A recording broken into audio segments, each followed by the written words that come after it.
Muhammad sallallahu alayhi wasallam used to cry the nights. Why? Why? هذا الإمام النبي المعصوم ضرب قالوا ساحر، قالوا شاعر، قالوا مجنون. النبي صلى الله عليه وآله وسلم بكى من أجلك، ضرب من أجلك، طرد من أجلك، أوذي من أجلك، طلقت بناته من أجلك. Why? সেদিন সাহাবীরা আপনার চোখে পানি দেখে বলল, ইয়া রাসূলুল্লাহ, আপনি কাঁদছেন কেন? আপনি বললেন, আমার ভাইদের খুব দেখতে ইচ্ছে করছে। Bilal radiallahu anhu looked to the Prophet and he said, Ya Rasulullah, your brothers and your sisters are here, we're here. না, তোমরা আমার সাহাবী, আমার ভাই হলো তারা যারা এখনো দুনিয়াতে আসেনি। ما من نبي قبلي إلا دعا الله واستجاب الله له. আমার সেই বিশেষ দোয়াটি আমার উম্মতের শাফাআতের জন্য রেখে দিয়েছি। তিনি বলেছিলেন, এই দোয়াকে হাশরের ময়দানে আমি আমার উম্মতের জন্য ব্যবহার করব। और जब जहन्नुम में एक चीख मारेगी तो सारे इंसान और फरिश्ते और अंबिया ऐसे गिरेंगे और सब नफ्से नफ्सी, आदम अलैहिस्सलाम नफ्से नफ्सी, नूह अलैहिस्सलाम नफ्सी नफ्सी, इब्राहिम अलैहिस्सलाम नफ्सी नफ्सी, सारे अंबिया नफ्सी नफ्सी नफ्सी नफ्सी, मेरी जान बचा, मेरी जान बचा। मेरे आपके झोली फैला के खड़े, या मेरी उम्मत को, या अल्लाह मेरी उम्मत को। لكن وخجلاه. এই ব্যক্তি একমাত্র ব্যক্তি যিনি আপনাকে ছাড়া জান্নাতে যাবেন না, যিনি জান্নাতে না গেলে জান্নাতের দরজা খোলা হবে না, যিনি পুল সিরাতের মতো জায়গাতেও ইয়া নাফসি বলবেন না, বলবেন ইয়া উম্মতি ইয়া উম্মতি। একমাত্র ব্যক্তি যিনি অঝর নয়নে আমার জন্য কেঁদেছেন রাতের বেলা। তখন আল্লাহ তাআলা জিবরিলকে পাঠিয়ে জানতে চাইলেন, জিবরিল, মুহাম্মাদের কাছে যাও, জিজ্ঞেস করো আপনি কেন কাঁদছেন। জিবরিল এসে আল্লাহ রসুলের কাছে জিজ্ঞাসা করলেন। তখন আল্লাহ রসুল সাল্লাল্লাহু আলাইহি ওয়াসাল্লাম বললেন, তিনি কাঁদছেন তার উম্মার জন্য।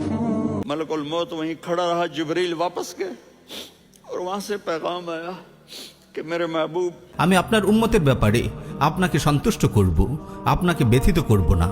وأنت تستحي من سننه صلى الله عليه وآله وسلم، تستحي أن تظهر سنة، تخجل أن يقول الناس عنك ماذا تفعل. एक रात आप भूख से लेटे हुए ऐसे, कभी यूं होते हैं, कभी यूं होते हैं, करो हजरत आयशा के घर की बारी, कभी ऐसे होते हैं, कभी ऐसे होते हैं, फिर एकदम आप आगे हुए और वो जो चारपाई की लकड़ी होती है उस पर अपने पेट को यूं रखा और ऐसे झुक गए, यूं यूं झुक गए।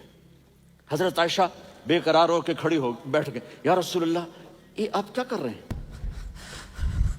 ये क्या कर रहे हैं? फरमाया, आयशा भूख बड़ी, आयशा भूख बड़ी। যেদিন প্রচণ্ড ক্ষুধার তাড়নায় আবু বকর বেরিয়ে পড়েছিলেন, পেটে সারাদিন এক ফোঁটাও খাবার পড়েনি, তাই পেটে পাথর বেঁধে রেখেছিলেন। পেটটাকে চাপিয়ে রাখলে যদি ক্ষুধার অনুভূতি কিছুটা কম হয়। হাঁটতে হাঁটতে তখন তার দেখা হলো ওমরের সাথে। ওমর রাদিয়াল্লাহু তাআলা আনহু তাকে দেখে জিজ্ঞাসা করলেন, হে আবু বকর, এমন অসময়ে বাড়ি থেকে বের হওয়ার উদ্দেশ্য কি? তিনি বললেন, প্রচণ্ড ক্ষুধার কষ্টে বাড়িতে থাকা দায় হয়ে পড়েছিল। এ কথা শুনে ওমর রাদিয়াল্লাহু তাআলা আনহু বললেন, আল্লাহর কসম, আমিও বের হয়েছি এই একই কারণে। তারা দুজন কিছু দূর হাঁটতে হাঁটতে যখন আপনার দেখা পেল, তারা দেখল আপনার পেটে তিনটা পাথর বাঁধা, কারণ পৃথিবীর শ্রেষ্ঠ মানব, আল্লাহর সবচেয়ে প্রিয় বান্দা গত 3 দিন ধরে না খেয়ে আছেন। আমার নবী যদি পেটে 2টা পাথর বাঁধতে পারে, আমার পেট তার চাইতে বেশি দামি না। الذي كاد أن يقتل مرارا وتكرارا من أجلك عليه الصلاة والسلام، من أجلك أنت، من أجلك أنت، لكن وخجلاه. तू क्या कहता है, जाऊं या ठहरूं? तो जिब्रील कहने लगे, या रसूल अल्लाह, अल्लाह आपकी मुलाकात के शौक में है। ऊपर सारे स्टेज सज गए हैं आपके वेलकम कहने के लिए, आज 7 आसमान के फरिश्ते इकट्ठे। Why would you cry the nights, Ya Rasulullah, when Al-Maqam Al-Mahmud was given to you anyway? You're already going straight to paradise. He cried the nights for you and I. يا أمة محمد، يا أمة محمد، يا أمة سيد ولد آدم، نبيكم يرى، فماذا أنتم فاعلون؟ والله لا خير فينا، والله لا خير فينا إن مرت هذه القضية بسلام، وأمة لا تستطيع أن تدافع عن قائدها، لا تستحق أن تنتصر على أعدائها. فمن لأعداء الله اليوم ويسخرون ويستهزئون، ثم نتحدث نحن عن سماحة الإسلام. أما قال الله محمد رسول الله والذين معه أشداء على الكفار. والله لا خير فينا، والله لا خير فينا إن مرت هذه القضية بسلام. أين صدقنا؟ أين صدق محبتنا؟